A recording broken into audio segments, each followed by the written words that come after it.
नमस्कार। आइए सुनते हैं आचार्य चतुरसेन शास्त्री जी के द्वारा लिखी हुई एक कहानी, मरम्मत। दशहरे की छुट्टियों में भैया घर आ रहे हैं और उनके साथ उनके एक मित्र भी हैं। जब से यह सूचना मिली है, घर भर में आफत मची हुई है। कल दिन भर नौकर चाकरों की कौन कहे, घर के किसी आदमी को चैन नहीं पड़ा। दीना की माँ को 4 दिन से बुखार आ रहा था, पर उस बेचारी पर भी आफत का पहाड़ टूट पड़ा। दिन भर चूल्हे पर बैठी रही। कितने पकवान बनाए गए, कितनी जीन्स तैयार की गई है, बाप रे। भैया न हुए भीमसेन हो गए। दुलारी उनके लिए और उनके उस निखट दोस्त के लिए कमरा झाड़ रही है। रामू और रघु वहां रुमाल, तौलिए, सुराही, चाय के सेट, चादर बिछौने और न जाने क्या क्या सरंजाम जुटाते रहे। रात भर खटखट रही।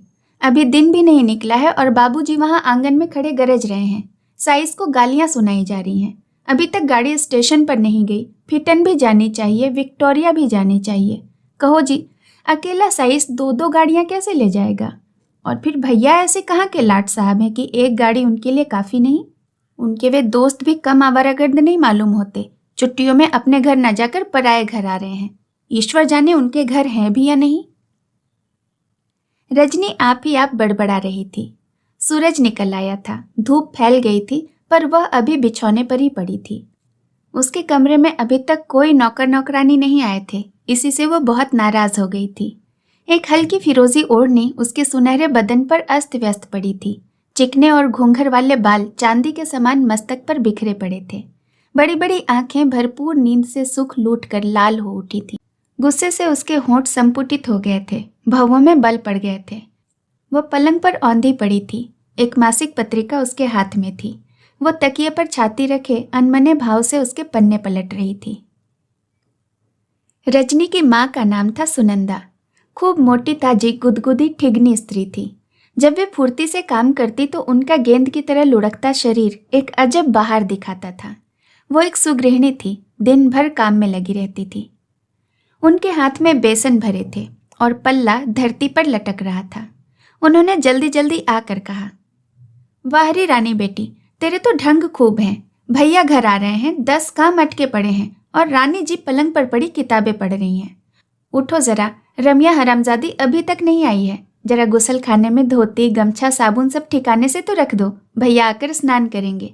उठ तो बेटी, अरे पराए घर जाकर तेरी कैसे पटेगी। रजनी ने सुनकर भी माँ की बात नहीं सुनी। वो उसी भांति चुपचाप पड़ी रही। गृहिणी जाते जाते फिर रुक गई। उन्होंने कहा, रजनी सुनती नहीं क्या? मैं क्या कह रही हूँ? भैया। रजनी गरज उठी, भैया? जब देखो भैया आ रहे हैं तो मैं क्या करूं? छत से कूद पड़ूं या पागल होकर बाल नोच डालूं? भैया आ रहे हैं या गांव में शेर घुस आया है?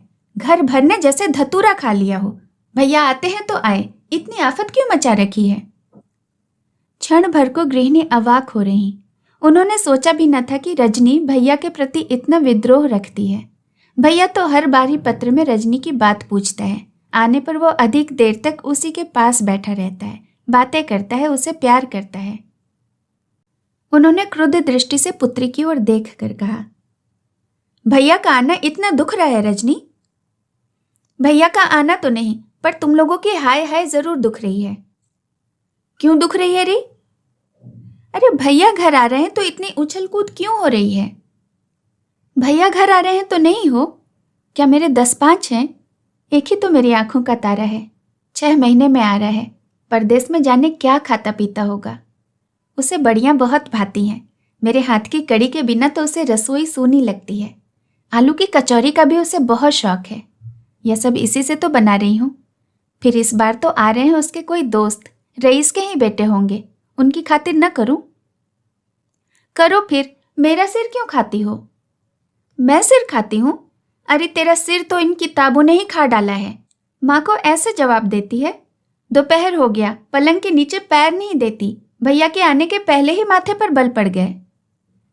रजनी ने वक्र दृष्टि से माँ की ओर देखकर गुस्से में आकर छाती के नीचे का तकिया दीवार में दे मारा। मासिक पत्रिका उठाकर फेंक दी। उसने तीखी वाणी में कहा, मैं भी तो आई थी 6 महीने में, तब तो इतनी धूम नहीं थी। तो बेटी की जात है, बेटा बेटी क्या बराबर हैं? बराबर क्यों नहीं है? अब मैं तुझसे मुंहजोरी करूं कि काम? काम करो, बेटियां पेट से थोड़ी ही पैदा होती हैं, पूरे घर से उठा कर लाई जाती हैं। उनकी प्रतिष्ठा क्या, इज्जत क्या और जीवन क्या, मर्द ही दुनिया में बड़ी चीज है, उनका सर्वत्र स्वागत है। रजनी रूठ कर शॉल को अच्छी तरह लपेटकर दूसरी ओर मुंह करके पड़ी रही। गृहिणी बकझक करती हुई चली गई। उसका नाम था राजेंद्र और मित्र का दिलीप। दोनों मित्र एमए फाइनल में पढ़ रहे थे।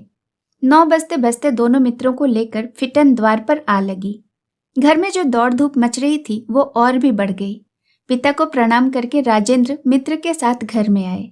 माता ने देखा तो दौड़कर ऐसे लपकी जैसे गाय बछड़े को देखकर लपकती है। अपने पुत्र को छाती से लगाकर अश्रुमोचन किया और फिर मुख, सिर, पीठ पर हाथ फेरा। पत्र न भेजने के, अम्मा को भूल जाने के 2-4 उल्हाने भी दिए। राजेंद्र ने सबके बदले में हंसकर कहा, देखो अम्मा, इस बार मैंने कितनी दूध मलाई खाई है, कितना तगड़ा हो गया हूं। इस दिलीप को तो यूं ही उठाकर फेंक सकता हूं। गृहिणी ने इतनी देर बाद पुत्र के मित्र को देखा। दिलीप ने प्रणाम किया, गृहिणी ने आशीर्वाद दिया। इसके बाद उन्होंने कहा, बैठक में चलकर थोड़ा पानी पी लो, पीछे और बातें होंगी। राजेंद्र ने पूछा, वो लोमड़ी कहाँ है? अरे रजनी! वह ठहाका मारकर हंस दिया। आओ दिलीप, मैं तुम्हें लोमड़ी दिखाऊं। कहकर उसने मित्र का हाथ खींच लिया। दोनों जीने पर चढ़ गए। गृहिणी रसोई में चली गई। राजेंद्र ने रजनी के कोठी के द्वार पर खड़े होकर देखा कि वो मुंह फुलाए कुर्सी पर बैठी है। घर के आनंद कोलाहल से उसे जो विरक्ति हो रही थी वो अभी भी उसके मुख पर थी। एकाएक भाई और उसके मित्र को भीतर आते हुए देखकर वो उठ खड़ी हुई। उसने मुस्कुराकर भाई को प्रणाम किया। राजेंद्र ने आगे बढ़कर उसके दोनों कंधे झकझोर डाले। फिर दिलीप से कहा, दिलीप, यही हमारी लोमड़ी है। इसके सब गुण तो अभी तुम्हें मालूम ही नहीं। सोने में कुंभकर्ण, खाने में भीमसेन, लड़ने में सूर्पनखा और पढ़ने में बंटाधार, पर न जाने कैसे बीए में पहुंच गई है। इस साल यह भी बीए फाइनल में जा रही है। क्लास में सदा प्रथम होकर इनाम पाती रही है। दिलीप ने देखा एक चंपक वर्णी सुकुमार किशोरी बालिका, जिसका अल्हड़पन उसके अस्त व्यस्त बालों से ही स्पष्ट हो रहा है। राजेंद्र ने कैसी कंदर्प व्याख्या की है। भाई बहन का प्यार भी बड़ा दुर्गम है। वह शायद गाली गुफ्ता, धौल धप्पा से ही ठीक ठीक अमल में लाया जा सकता है।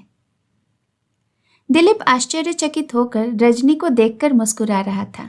उसे कुछ भी बोलने की सुविधा न देकर राजेंद्र ने रजनी की ओर देखकर कहा, और ये महाशय मेरे सहपाठी, कहना चाहिए कि मेरे शिष्य रसगुल्ला खिलाने और रसगुल्ले से भी मीठी गप्पे उड़ाने में एक से हैं। जैसे तू पक्की लोमड़ी है, वैसे ही ये पक्के गधे हैं, मगर यूनिवर्सिटी की डिग्री तो लिए ही जाते हैं। खाने पीने में पूरे राक्षस हैं, जरा बंदोबस्त ठीक ही रखना। राजेंद्र ही करके हंसने लगा। फिर उसने दिलीप के कंधे पर हाथ रखकर कहा, दिलीप, रज्जी हम लोगों की बहन है, ज्यादा शिष्टाचार की जरूरत नहीं। बैठो और बेतकल्लुफ होकर तुम कहकर बातचीत करो। जब तक राजेंद्र कहता रहा, रजनी चुपचाप सिर नीचा किए सुनती रही। एकाध बार वह मुस्कुराई भी, पर एक अपरिचित युवक के सामने उसे इतनी घनिष्ठता पसंद नहीं आई। दिलीप ने अब कहना शुरू किया, रज्जी, तुम्हारा परिचय पाकर मुझे बहुत आनंद हुआ। राजेंद्र ने बार बार तुम्हारी मुक्त कंठ से प्रशंसा की थी और अब मुझे भी यहाँ खींच लाए। बड़े हर्ष की बात है कि तुम अपने कॉलेज में प्रथम आती रही हो। तुम नारी रत्न हो। मैं तुम्हें देखकर बहुत प्रभावित हूँ। रजनी ने उनका उत्तर न देकर केवल मुस्कुरा भर दिया। फिर उसने भैया से कहा, जलपान नहीं हुआ ना, यहीं ले आऊं? जब वह जाने लगी तो दुलारी ने आकर कहा, भैया जलपान बैठक में तैयार है। राजेंद्र ने कहा, यहीं ले आ। तुम ठहरो रजनी, दुलारी ले आएगी। तीनों के बैठ जाने पर राजेंद्र ने कहा, रजनी, तुम अभी तक अपने कमरे में क्या कर रही थी? मैं विद्रोह कर रही थी। रजनी ने तिरछी नजर से भाई को घूरकर और होठों पर वैसे ही मुस्कान भरकर कहा, वाह रे, विद्रोह! जरा सोच समझकर कोई बात कहना। दिलीप के पिता सीआईडी के डिप्टी सुप्रिंटेंडेंट हैं।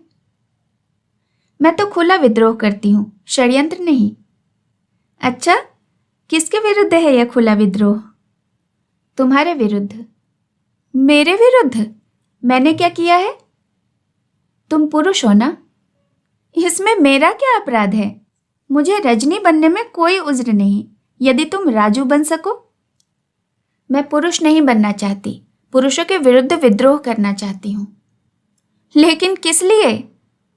इसीलिए कि पुरुष क्यों सब बातों में सर्वश्रेष्ठ बनते हैं, स्त्रियां क्यों उनसे हीन समझी जाती हैं। दिलीप अब तक चुप बैठा था।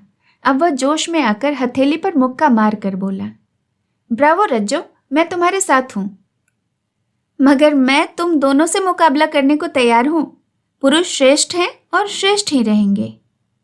राजेंद्र ने पैतरा बदलकर नकली क्रोध और गंभीरता से कहा। फिर उसने जरा हंसकर कहा, मगर यह विद्रोह उठा कैसे रजनी? रजनी ने नथुने फुलाकर और भौंहों में बल डालकर कहा, कल से अम्मा ने और बाबूजी ने घर भर को सिर पर उठा रखा है। 50 तो पकवान बनाए गए हैं। रात भर खटखट होती रही। नौकर चाकरों की नाक में दम है, भैया आ रहे हैं, भैया आ रहे हैं। मैं भी तो आती हूँ, पर तब तो कोई कुछ नहीं करता। तुम पुरुष लोगों की सब जगह प्रधानता है, सब जगह इज्जत है। मैं इसे सहन नहीं करूंगी। रजनी ने खूब जोर और उबाल में आकर यह बात कही। सब कैफियत सुनकर राजेंद्र हंसते हंसते लोटपोट हो गया। उसने कहा, ठहर, अभी मैं तेरा विद्रोह दमन करता हूं। वह दौड़कर नीचे गया और क्षण भर ही में एक बड़ा सा बंडल लाकर उसे खोलकर उसमें से साड़ियां, कंघे, लैवेंडर, सेंट, क्रीम और न जाने क्या क्या निकाल निकाल कर रजनी पर फेंकने लगा। यह सब देखकर रजनी खिलखिलाकर हंस पड़ी। विद्रोह दमन हो गया। दुलारी जलपान ले आई। तीनों बैठकर खाने लगे। राजेंद्र ने कहा, कहो, विद्रोह कैसे मजे में दमन हुआ? वह फिर भड़क उठेगा, वह फिर से दमन कर दिया जाएगा। पर इस दमन में कितना गोला बारूद खर्च होता है। दमन करके शान भी कितनी बनती है। इस बार फिर तीनों प्राणी ठहाका मारकर हंस दिए। जलपान समाप्त हो गया। दिलीप बाबू और रजनी में बड़ी जल्दी पट गई। राजेंद्र बाबू तो दिन भर गांव की जमींदारी की, खेतों की मटर गश्ती लगाते और दिलीप महाशय लाइब्रेरी में आराम कुर्सी पर रजनी की प्रतीक्षा में पड़े रहते। अवकाश पाते ही रजनी वहां पहुंच जाती। उसके पहुंचते ही बड़े जोर शोर से किसी सामाजिक विषय पर विवाद छिड़ जाता, पर सबसे प्रधान विषय होता था स्त्री स्वतंत्रता। इस विषय पर दिलीप महाशय रजनी का विरोध नहीं करते थे, प्रशय देते थे, और यदि बीच में राजेंद्र आ पड़ते तो उनसे जब रजनी का प्रबल वाक्य युद्ध छिड़ता तो दिलीप सदैव रजनी को ही बढ़ावा देते रहते। तब क्या राजेंद्र दकियानुसी विचारों के थे? नहीं तो वे केवल विवाद के लिए ही विवाद करते थे। भाई बहन में प्रगाढ़ प्रेम था। रजनी को राजेंद्र प्राण से बढ़कर मानते थे। यह बात दिलीप के मन में घर कर गई। राजेंद्र एक सच्चे, उदार और पवित्र विचारों के युवक थे और रजनी एक चरित्रवती सतेज बालिका थी।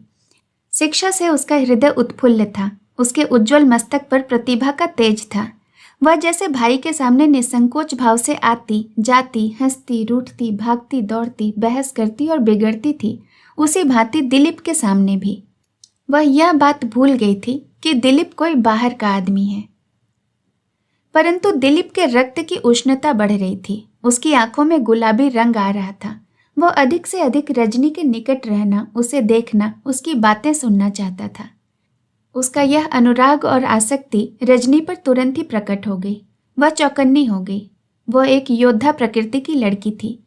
जो ही उसे पता चला कि भैया के यह लंपट मित्र प्रेम की लहर में आ गए हैं, उसने उन्हें जरा ठीक तौर से पाठ पढ़ाने का निश्चय किया। कॉलेज और बोर्डिंग में रहने वाले छात्रों की लोलुप और कामुक प्रवृत्ति का उसे काफी ज्ञान था। वह स्त्री जाति की रक्षा के प्रश्न पर विचार कर चुकी थी। वह इस निर्णय पर पहुंच चुकी थी कि स्त्रियों को अपने सम्मान की रक्षा के लिए मर्दों का आसरा नहीं ताकना चाहिए। वह जब भाई से इस विषय पर जोर शोर से विवाद करती थी, तब आवेश में उसका मुंह लाल हो जाता था। राजेंद्र को तो उसे इस प्रकार उत्तेजित करने में आनंद आता था, किंतु दिलीप महाशय अकारण ही उसका समर्थन करते करते कभी कभी तो अपना व्यक्तित्व ही खो बैठते थे। रजनी ने उन महाशय को प्रेम का खरा सबक सिखाने का पक्का इरादा कर लिया। ये स्कूल कॉलेज के गुंडे लड़कियों को मिठाई से ज्यादा कुछ नहीं समझते। उनको देखते ही इनकी लार टपकने लगती है। वे निर्लज्ज की भांति उनकी मिलनसारिता, उदारता और कोमलता से लाभ उठाते हैं। रजनी होठ काटकर यह सोचने लगी कि आखिर ये पुरुष स्त्रियों के अपमान का साहस ही किस लिए करते हैं। स्त्रियों के सामने जिम्नास्टिक की सी कसरत करना तो इन लफंगों का केवल नाटक है। रजनी देख चुकी थी कि उसे अपने कॉलेज जीवन में इन उद्दंड युवकों से कितना कष्ट भोगना पड़ा था। वे पीठ पीछे लड़कियों के विषय में कितनी मनमानी और अपमानजनक बातें किया करते हैं। उनकी मनोवृत्तियां कितनी गंदी होती हैं। उसने पहचान लिया कि भैया के मित्र भी उसी टाइप के लंपट हैं और उनकी अच्छी तरह से मरम्मत करके उनके इस टपकते हुए प्रेम को हवा कर देने की उसने प्रतिज्ञा कर ली। उसने अपनी सहायता के लिए घर की युवती दासी दुलारी को मिलाकर सब प्रोग्राम ठीक ठीक कर लिया। उस दिन राजेंद्र पिता के साथ देहात में जमींदारी के कुछ जरूरी झंझट सुलझाने गए थे। घर में गृहिणी नौकर नौकरानी ही थे। गृहिणी पुत्री को इतना स्वतंत्र देखकर बड़बड़ाती तो थी, पर कुछ रोक टोक नहीं करती थी। दिलीप के साथ रजनी निसंकोच बातें करती है, बैठी रहती है, ताश खेलती है, चाय पीती है। इन सब बातों को उनका मन सहन कर गया था। वो साधारण पढ़ी लिखी स्त्री थी, पर पुत्री ने कॉलेज की शिक्षा पाई है यह वह जानती थी और डरती भी थी। फिर रजनी सुनती ही किसकी थी। दिलीप को राजेंद्र ने साथ ले जाने की बहुत जिद की थी, पर वह बहाने बनाकर नहीं गया। और जब वह बहाने बनाकर असमर्थता दिखा रहा था, तब रजनी उसकी ओर तिरछी दृष्टि से देखकर मुस्कुरा रही थी। उसका दूसरा ही अर्थ समझकर दिलीप महाशय आनंद विभोर हो रहे थे। प्रगल्भा रजनी अपनी इस विजय पर मन ही मन हंस रही थी। दिन भर मिस्टर दिलीप ने बेचैनी में व्यतीत किया। उस दिन उसने अनेक पुस्तकों को उलट पुलट डाला।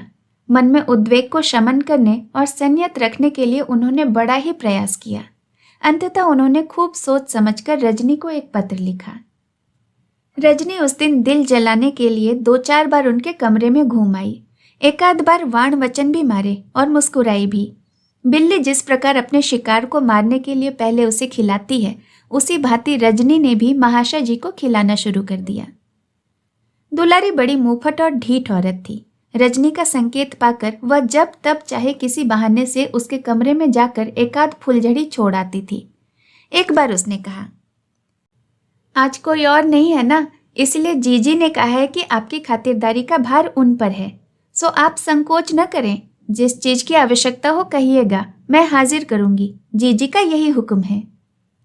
मिस्टर दिलीप ने मुस्कुरा कर कहा, तुम्हारी जीजी इस तुच्छ परदेसी का इतना ख्याल रखती हैं, इसके लिए उन्हें धन्यवाद देना। दुलारी ने हंसकर और साड़ी का छोर आगे बढ़ाकर कहा, बाबूजी या गंवार दासी यह बात नहीं जानती, ये तो आप ही लोग जाने। कहिए तो जीजी को बुला लाऊं, आपको उनसे जो कहना हो कह दीजिएगा। दिलीप हंस पड़ा। उसने कहा, तुम बड़ी सुघड़ औरत हो। दुलारी ने साहस पाकर कहा, बाबूजी आप हमें अपने घर ले चलिए, बहू जी की खिदमत करके दिन काट दूंगी। दिलीप महाशय ने जोर से हंसकर कहा, मगर बहुरानी हो भी तो, अभी तो हम अकेले हैं। इस पर दुलारी ने कपाड़ पर भौवें चढ़ाकर कहा, बाप रे, गजब है, आप बड़े लोगों की भी कैसी बुद्धि है। भैया कुंवारे, जीजी कुंवारी, आप भी कुंवारे। भूमिका आगे नहीं चली। गृहिणी ने दुलारी को बुला लिया। रजनी ने सब सुना तो मुस्कुरा दी। दोपहर की डाक आई। दुलारी ने पूछा, जीजी की कोई चिट्ठी है? दिलीप ने साहसपूर्वक मासिक पत्रिकाओं तथा चिट्ठियों के साथ अपनी चिट्ठी भी मिलाकर भेज दी और अब वह धड़कते हुए कलेजे से परिणाम की प्रतीक्षा करने लगा। पत्र को पढ़कर पहले तो रजनी को तनिक हंसी आई, फिर तुरंत ही क्रोध से थर थर कांपने लगी। पत्र में कवित्वपूर्ण भावना में प्रेम के ज्वार का वर्णन किया गया था। एकाएक उसके मन में रजनी के लिए जो प्रेम उदय हुआ था, वे रजनी के प्रति कितने आकृष्ट हुए, यह सब उसमें लिखा था। रजनी के बिना वह जीवित नहीं रह सकेंगे, विरक्त हो जाएंगे, जहर खा लेंगे, यह भी लिखा था। अंत में हाथ जोड़कर सब बातें गोपनीय रखने की प्रार्थना भी की गई थी। पत्र पढ़ने पर रजनी के होठ घृणा से सिकुड़ गए। वह सोचने लगी, यह पुरुष जाति जो अपने को स्त्रियों से जन्मतः श्रेष्ठ समझती है, कितनी पतित है। इन पढ़े लिखे लोगों में भी आत्मसम्मान नहीं है, ये अपनी ही दृष्टि में गिरे हुए हैं। रजनी ने पत्र फेंक दिया। वह पलंग पर लेटकर चुपचाप बहुत सी बातों पर विचार करने लगी। संध्या होने पर दिलीप महाशय आसामी मूंगे का कुर्ता पहनकर घूमने निकले। रजनी ने देखा उनका मुंह सूख रहा है। उनकी आंखें ऊपर नहीं उठ रही हैं। वे अपराधी की भांति चुपचाप खिसक जाना चाह रहे हैं। रजनी ने पुकार कर कहा, कहाँ चले दिलीप बाबू? अभी तो बहुत धूप है। संध्या को जरा जल्दी लौटिएगा, हम लोग सिनेमा चलेंगे। रजनी की बात सुनकर ये रजनी के भाई के मित्र सभ्य महाशय ऐसे हरे हो गए जैसे वर्षा के छींटे पड़ने से मुरझाए हुए पौधे खिल उठते हैं। उन्होंने एक बाकी अदा से खड़े होकर ताकते हुए कुछ कहा। रजनी ने उसे सुना नहीं, वो तो अपना तीर फेंककर चली गई। रजनी ने विषम साहस का काम किया। दिलीप महाशय झटपट ही लौट आए। आकर उन्होंने उत्साहपूर्ण वाणी में रजनी से कहा, रजनी, मैं रिजर्व बॉक्स के 2 टिकट खरीद लाया हूं। रजनी घृणा के भाव को दबाकर हंस दी। भोजन के बाद रजनी और दिलीप दोनों ही सिनेमा देखने गए। गृहिणी ने भी कुछ विरोध नहीं किया। सिनेमाघर निकट ही था, अतः पैदल ही रजनी चल दी। रास्ते में कोई बातचीत नहीं हुई। मालूम होता था दोनों ही योद्धा अपने अपने पैतरे सोच रहे थे। रजनी इस उद्धत युवक को ठीक कर देना चाहती थी और दिलीप प्रेम के दलदल में बुरी तरह फंसा था। रात भर और दिन भर में जो जो बातें उसने सोच रखी थी वे अब याद नहीं आ रही थी। कहाँ से शुरू किया जाए, यही प्रश्न सम्मुख था। पत्र पढ़कर भी रजनी बिगड़ी नहीं, भंडाफोड़ भी नहीं किया, उल्टे अकेली सिनेमा देखने आई है। अब फिर संदेह क्या और सोच क्या, अब तो सारा प्रेम उड़ेल देना चाहिए। सुविधा यह थी कि रजनी अंग्रेजी पढ़ी लिखी स्त्री थी। शेक्सपियर, गेट, टेनिसन और वायसन के भावपूर्ण सभी प्रेम संदर्भों को समझ सकती थी। पर कठिनाई तो यह थी कि शुरू कहाँ से और कैसे किया जाए। रजनियों ने कनखियों से देखा कि दिलीप महाशय का मुख सूख रहा है, पैर लड़खड़ा रहे हैं। रजनी ने मुस्कुराकर कहा, क्या आपको बुखार चढ़ रहा है मिस्टर दिलीप? आपके तो पैर डगमगा रहे हैं, मुंह भी सूख रहा है। दिलीप ने बड़ी कठिनाई से हंसकर कहा, नहीं नहीं, मैं तो बहुत अच्छा हूं। अच्छी बात है, कहकर रजनी ने लंबे लंबे डग बढ़ा दिए। बॉक्स में बैठकर भी कुछ देर तक दोनों चुप रहे। खेल शुरू हो गया था। खेल शायद कोई प्रसिद्ध न था, इसलिए भीड़ भाड़ बिल्कुल नहीं थी। बॉक्स और रिजर्व की तमाम सीटें खाली पड़ी हुई थीं। अपने चारों ओर सन्नाटा देखकर पहले तो रजनी कुछ घबराई, परंतु फिर साहस करके वो अपनी कुर्सी जरा आगे खींचकर बैठ गई। कौन सा खेल है, दोनों कुछ क्षण इसी में डूबे रहे, परंतु थोड़ी ही देर में दोनों को अपना अपना उद्देश्य याद आ गया। खेल से मन हटाकर दोनों एक दूसरे को कनखियों से देखने लगे। एक आध बार तो नजर बचा गए, पर कब तक। अंत में एक बार रजनी खिलखिलाकर हंस पड़ी। उसे हंसती देखकर दिलीप भी हंस पड़ा, परंतु उसकी हंसी में फीकापन था। रजनी तुरंत संभल गई। उसने कहा, क्यों हंसे मिस्टर? और तुम क्यों हंसी रजनी? दिलीप ने जरा साहस करके कुर्सी आगे खिसकाई। रजनी संभल कर बैठ गई। उसने स्थिर अकंपित वाणी में कहा, मैं तो यह सोचकर हंसी कि तुम मन में क्या सोच रहे हो वह मैं जान गई। सच रजनी, तो तुमने मुझे क्षमा कर दिया? वह आवेश में खड़े होकर रजनी की कुर्सी पर झुका। उसे वहीं रोककर रजनी ने कहा, क्षमा करने में कोई हर्ज तो नहीं है दिलीप बाबू, मगर यह तो कहो कि क्या तुम उसी खत की बात सोच रहे हो? सच कहो, तुमने जो आज खत में लिखा क्या वह सच है? दिलीप घुटनों के बल धरती पर बैठ गया, जैसा कि बहुधा सिनेमा में देख चुके हैं। भावपूर्ण ढंग से दोनों हाथ पसार कर कहा, सचमुच रज्जी, मैं तुम्हें प्राणों से भी बढ़कर प्यार करता हूं। प्राणों से बढ़कर? यह तो बड़े आश्चर्य की बात है दिलीप बाबू। इस पर तो विश्वास करने को जी नहीं चाहता। रजनी, विश्वास करो, तुम कहो तो मैं अभी यहां से कूदकर अपनी जान दे दूं। इससे क्या फायदा होगा मिस्टर दिलीप?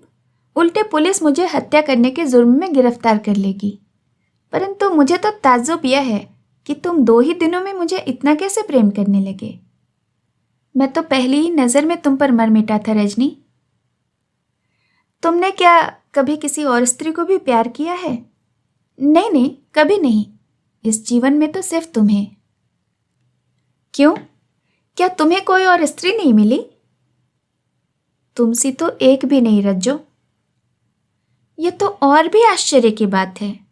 कलकत्ते में, बनारस में, इलाहाबाद में, लखनऊ में, पटने में, कहीं भी मुझसे कोई स्त्री है ही नहीं। नहीं नहीं रज्जी, तुम तो स्त्री रत्न हो। तो जापान, चीन, इंग्लैंड, जर्मनी, अमेरिका, अरे तुम तो सब देश की स्त्रियों से वाकिफ होगे। रज्जी, तुम सबसे अद्वितीय हो। मुझे तो इसमें शक है मिस्टर दिलीप। अच्छा, एक काम करो, अभी यह प्रेम मुलतवी रहे। तुम एक बार हिंदुस्तान के सब शहरों में घूम फिर कर जरा अच्छी तरह देखभाल आओ। मेरा तो ख्याल है तुम्हें मुझसे कई और अच्छी लड़कियां मिल जाएंगी। दिलीप महाशय ने जरा जोश में आकर कहा, रज्जी, तुम्हारे सामने दुनिया की सारी स्त्री मिट्टी है। मगर यह तो तुम्हारा अपना वाक्य नहीं मालूम देता, यह तो पेटेंट वाक्य है। अच्छा देखो, मैं ही तुम्हें 2-3 लड़कियों के पते बताती हूँ। एक तो इलाहाबाद के कस्तवेट में मेरी एक सहेली है, और दूसरी। दिलीप ने बीच में ही बात काटते हुए कहा, रज्जी, क्यों दिल को जलाती हो? इस दास पर रहम करो।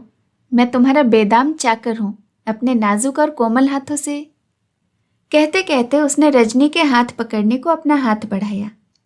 इसी बीच रजनी ने तड़ाक से एक चमाटा जो महाशय के मुंह पर जड़ा तो उजाला हो गया, पैरों के नीचे से जमीन निकल गई। वह मुंह बाए वैसे ही बैठा रहा। रजनी ने स्थिर गंभीर स्वर में कहा, मिस्टर दिलीप, मैं तुम्हारी गलती सुधारना शुरू करती हूँ। देखो, अब तो तुम समझ गए होगे कि ये हाथ उतने नाजुक और कोमल नहीं है जितने कि तुम समझ बैठे हो। कहो, तुम्हारी आंखें फूटी या बची? मैंने जरा बचाकर ही तमाचा जड़ा था। और अब मैं दूसरी गलती भी सुधारती हूँ। देखो, सामने वो जो यूरोपियन लड़की बैठी है ना, वह मुझसे 1000 दर्जे अच्छी है या नहीं? तुम दुनिया के कहते हो, मैं तुम्हें यहीं दिखाई देती हूँ। कहो, है या नहीं? मिस्टर दिलीप की सिट्टी पिट्टी गुम हो रही थी। वे चेष्टा करने पर भी बोल नहीं सके। रजनी ने धीमे से किंतु कठोर स्वर में कहा, बोल रे अधम, वंचक, लंपट, पढ़े लिखे गधे, मेरी बात का जवाब दे, वरना अभी चिल्लाकर सब आदमियों को इकट्ठा कर दूंगी। दिलीप ने हाथ जोड़कर धीमे स्वर में कहा, मुझे माफ कर दीजिए रजनी देवी, मुझे माफ कर दीजिए। रजनी ने घृणा से होठ सिकोड़ कर कहा, अरे तुम्हारा तो स्वर ही बदल गया, और टोन भी। अब तो तुम मुझे तुम कहकर नहीं पुकारोगे, रज्जी नहीं कहोगे। बदमाश, तुम मित्र की बहन की प्रतिष्ठा नहीं रख सके। तुम जैसे जानवर किसी भले घर में जाने के योग्य, किसी बहू बेटी से खुलकर मिलने के योग्य हो सकते हैं? रजनी ने यह कहकर दिलीप के दोनों कान पकड़कर खींच लिए और तड़ातड़ 5-7 चमाटे उसके मुंह पर रसीद करके कहा, कहो, अब प्रेम कहाँ है? मुझसे लड़की कहीं दुनिया में है या नहीं? रजनी देवी, मैं आपकी शरण में हूं। अच्छा, मगर तुम तो शायद मेरे बगैर जी नहीं सकोगे। तो जाओ, नदी कुएं में डूब मरो। क्या तुम भैया को मुंह दिखा सकोगे? दिलीप चुपचाप धरती पर बैठा रहा। रजनी ने लात मारकर कहा, बोल रे बदमाश, बोल। दिलीप ने गिड़गिड़ा कर कहा, धीरे रजनी देवी, लोग सुन लेंगे तो यहां भीड़ इकट्ठी हो जाएगी। रजनी ने कहना शुरू किया, कुछ परवाह नहीं। हाँ, तुम क्या चाहते हो कि स्त्रियों को तुम इसी प्रकार फुसलाओ? वे या तो पर्दे में घुघु बनी रहें, और यदि स्वाधीन वायु में जीना चाहें तो तुम जैसे सांपों से वे डसी जाएं। क्यों? भैया के साथ विवाद में तुम मेरा पक्ष लेते थे इसीलिए? कहो, तुम क्या समझते हो कि भैया उदार हैं? वे कुछ नहीं जानते। तुम नहीं जानते कि उन्होंने मेरा और मेरी आत्मा का निर्माण किया है। यह उन्हीं का साहस था कि तुम्हें अकपट भाव से उसी भांति मेरे सम्मुख लाया जिस भांति वे स्वयं मेरे सम्मुख आते हैं। पर तुम नीच लंपट 2 ही दिनों में बहन के सामने आकर अपने मित्र की बहन से प्रेम करने लगे। कहो, तुम्हारे घर में कोई बहन है या नहीं? इसी भांति तुम उसे पृथ्वी में अद्वितीय स्त्री कहते हो। दिलीप महाशय के शरीर में रक्त की गति रुक रही थी, बोल नहीं निकलता था। उन्होंने रजनी के पैर छूकर कहा, आह, चुप रहो, कोई सुन लेगा। अरे, जब तक तुम्हारे जैसे अपवित्र लुच्चे युवक हैं, स्त्रियां कभी निर्भय नहीं हो सकती। कहो, क्या हमें संसार में हंसने बोलने, घूमने फिरने, आमोद प्रमोद करने की जगह ही नहीं है?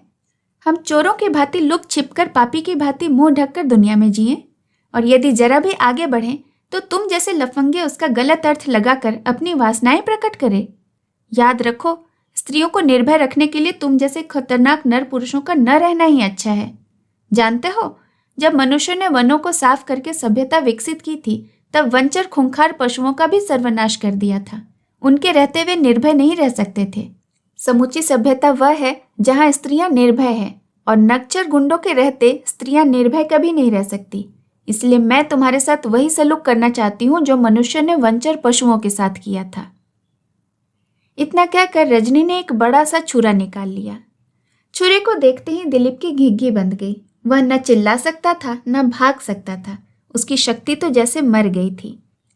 उसने रजनी के पैरों में सिर डालकर मुर्दे के से स्वर में कहा, क्षमा कर दीजिए देवी, इस बार आप इस पशु को क्षमा कर दीजिए। रजनी ने धीरे से गंभीर स्वर में कहा, क्षमा तो तुम्हें कर सकती हूं, परंतु तुम एक खतरनाक जानवर हो। जिंदा रहोगे तो जाने कितनी ही बहनों को खतरे में डालोगे। मैं प्रतिज्ञा करता हूं, मैं जीवन में प्रत्येक स्त्री को बहन के समान समझूंगा। तुम्हारी प्रतिज्ञा पर मुझे विश्वास नहीं। मैं कसम खाता हूं। किसकी? आपके चरणों की। दत्त, खबरदार, इतनी साहस न करना। परमेश्वर की। नास्तिक, तुम्हारे परमेश्वर का क्या भरोसा? अपने माता की, अपने पिता की कसम खाता हूं। नहीं, मैं नहीं विश्वास करती कि तुम अपने माता पिता की इज्जत करते होगे। आह देवी, इतना पतित तो न समझो। तुम तो बड़े पतित हो। तब जिसकी कहो उसकी कसम खाऊंगा। अपने प्राणों की कसम खाओ। मैं अपने प्राणों की कसम खाता हूं कि भविष्य में मैं कभी बहनों के प्रति अपवित्र भाव अपने मन में नहीं आने दूंगा। अच्छी बात है, फिलहाल मैं तुम्हें क्षमा करती हूं। जाओ, कुर्सी पर बैठ जाओ। रजनी ने कठिनाई से अपने होठों की कोड़ में उमड़ती हुई हंसी को रोका। जान बची तो लाखों पाए। दिलीप महाशय कुर्सी पर धम से बैठ गए। खेल चल रहा था, बाजे बज रहे थे, कोई गाना हो रहा था, पर्दे पर धमा चौकड़ी हो रही थी। इस धूमधाम ने और पीछे की सीट के सन्नाटे ने इस रजनी कांड की ओर किसी का ध्यान आकृष्ट होने नहीं दिया। थोड़ी ही देर में इंटरवल हो गया, बत्तियां जल गईं, प्रकाश हो गया। रजनी ने कहा, मैं घर जाना चाहती हूँ दिलीप बाबू, आप चाहें तो यहीं ठहर सकते हैं। दिलीप ने आज्ञाकारी नौकर की भांति खड़े होकर कहा, चलिए फिर। रजनी चुपचाप चल दी। दूसरे दिन तमाम दिन मिस्टर दिलीप कमरे के बाहर नहीं निकले। सिर दर्द का बहाना करके पड़े रहे, भोजन भी नहीं किया। अभी भी उन्हें भय बना हुआ था कि उस बाघिनी ने यदि राजेंद्र से यह सब कह दिया तो गजब हो जाएगा। संध्या समय रजनी ने उनके कमरे में जाकर देखा कि वे सिर से पैर तक चादर लपेटे पड़े हैं। रजनी ने सामने की खिड़की खोल दी और एक कुर्सी खींच ली। उस पर बैठते हुए उसने कहा, उठिए मिस्टर दिलीप, दिन तो कब का निकल चुका, अब तो छिप भी रहा है। दिलीप ने सिर निकाला। उनकी आंखें लाल हो रही थीं, मालूम होता था खूब रोए हैं। उन्होंने भर्राए हुए गले से कहा, मैं आपको मुख नहीं दिखा सकता, मैं अपनी प्रतिष्ठा की चर्चा करने का साहस नहीं कर सकता, पर आप अपनी प्रतिष्ठा की रक्षा करने के लिए वचन दीजिए कि आप घर में कभी भी किसी से यह बात नहीं कहेंगी। मैं तो तुम्हें क्षमा कर चुकी दिलीप। यह कहिए कि किसी से नहीं कहेंगी। अच्छा, नहीं कहूंगी, उठो। किसी से भी नहीं, किसी से भी नहीं कहूंगी, उठो। भैया से भी नहीं। अच्छा, भैया से भी नहीं कहूंगी, और उस दुष्टा दुलारी से भी नहीं। रजनी हंस पड़ी, बोली, अच्छा, उससे भी नहीं कहूंगी, अब उठो। वो जब मुझे देखती है मुंह फेर कर हंस देती है। वो शायद ये समझती होगी कि तुम जैसा पुरुष पृथ्वी पर और है ही नहीं। अब जब आप क्षमा कर चुकी हैं तो फिर ऐसी बातें क्यों कहती हैं? रजनी हंसकर चल दी। दूसरे दिन राजेंद्र ने आने पर देखा कि दिलीप अपना बोरिया बिस्तरा बांधे जाने को बैठा है, मुंह उतरा हुआ है और वे बुरी तरह घबराए हुए हैं। राजेंद्र ने हंसकर कहा, मामला क्या है, बुरी तरह परेशान दिख रहे हो? तार आया है, माताजी सख्त बीमार हैं, जाना पड़ रहा है। देखे तो कैसा तार है, अभी तो 2-4 दिन भी नहीं हुए। दिलीप तार के लिए टाल मटोल करके घड़ी देखने लगे, बोले, अभी 40 मिनट है, गाड़ी मिल जाएगी। दिलीप के जाने की एकाएक तैयारी देखकर राजेंद्र परेशान से हो गए। उन्हें दिलीप के टाल मटोल पर संदेह हुआ कि शायद घर में ही कोई अप्रिय घटना घटी है। उन्होंने रजनी को बुलाकर पूछा, रजनी, दिलीप जा रहे हैं, मामला क्या है? रजनी ने आकर सिर से पैर तक दिलीप को देखकर कहा, कह नहीं सकती, दुलारी को बुलाती हूं, शायद उसे कुछ पता हो। दिलीप ने नेत्रों में भिक्षा याचना भरकर रजनी की ओर देखा। उसे देखकर रजनी का दिल पसीज गया। उसने आगे बढ़कर कहा, क्यों जाते हो दिलीप बाबू? दिलीप की आंखें भर आई। उसने झुककर रजनी के पैर छुए और कहा, जीजी, संभव हुआ तो फिर जल्दी ही आऊंगा। उन्होंने घड़ी निकाली और राजेंद्र से कहा, जरा एक तांगा तो मंगा दो। राजेंद्र ने कहा, तो तब जाओगे ही। वे तांगे करने के लिए बाहर चले गए। रजनी कुछ क्षण चुपचाप खड़ी रही। फिर उसने कहा, दिलीप बाबू, कहिए, मुझसे कोई स्त्री इस दुनिया में है या नहीं? दिलीप ने एक बार सिर से पैर तक रजनी को देखा, फिर कहा, अब तुम चाहे मुझे मार ही डालो, पर रजनी, तुमसी औरत दुनिया में न होगी।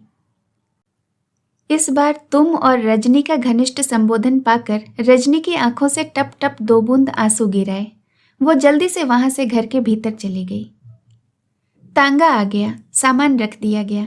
गृहिणी के पैर छूकर ज्यों ही दिलीप बाबू ड्योढ़ी पर चढ़े तो देखते क्या है कि टीके का सामान थाली में धरकर रास्ता रोके रजनी खड़ी है। दिलीप और राजेंद्र रुककर रजनी की ओर देखने लगे। रजनी के पास ही दुलरिया भी अपनी गहरी लाल रंग की संतरी साड़ी पहने खड़ी थी। उसके हाथ में थाल देकर रजनी ने दिलीप के माथे पर रोली दही का टीका लगाया, चावल सिर पर बिखेरे और 2-3 दाने चने चबाने को दे दिए। इसके बाद उसने मुट्ठी भर बताशे दिलीप के मुंह में भर दिए और वह खिलखिलाकर हंस पड़ी। दिलीप हंस न सका। उसने उमड़ते हुए आंसुओं के वेग को रोककर फिर झुककर रजनी के पैर छुए। इसके बाद मनी बैग निकालकर कुछ पैसे थाल में डाल दिए। राजेंद्र ने कहा, अरे दिलीप, तुम भी इस रज्जू की ठग विद्या में आ गए। मुझे भी ये इसी तरह ठगा करती है। दिलीप ने कहा, बकवास मत करो, चुपचाप टिकट और तांगे के पैसे निकालो। इसी बीच दुलरिया ने जल से भरा लोटा और आगे बढ़ाकर कहा, भैया, 1.25 रुपये इसमें भी तो डाल दो। क्षण भर के लिए दिलीप सकपका गए। उसने अपनी अंगूठी उतारकर जल पात्र में डाल दी। दुलेरिया ने मृदु मंद मुस्कान होठों पर बिखेर कर कहा, हमको भी ले चलो भैया, दुल्हनिया की सेवा करेंगे। दिलीप कुछ जवाब न देकर झटपट भागा और राजेंद्र का हाथ पकड़कर तांगे में जा बैठा। दुलारी ने एक बार हंसती आंखों से रजनी की ओर देखा। वो रो रही थी। दोस्तों, इस कहानी को अदल बदल कहानी संग्रह से लिया गया है। इस कहानी को सुनने के लिए आपका बहुत बहुत धन्यवाद। जल्द मिलूंगी एक नई कहानी के साथ। ऐसी और भी कहानियाँ सुनने के लिए मेरे चैनल को ज़रूर सब्सक्राइब करें। नमस्कार।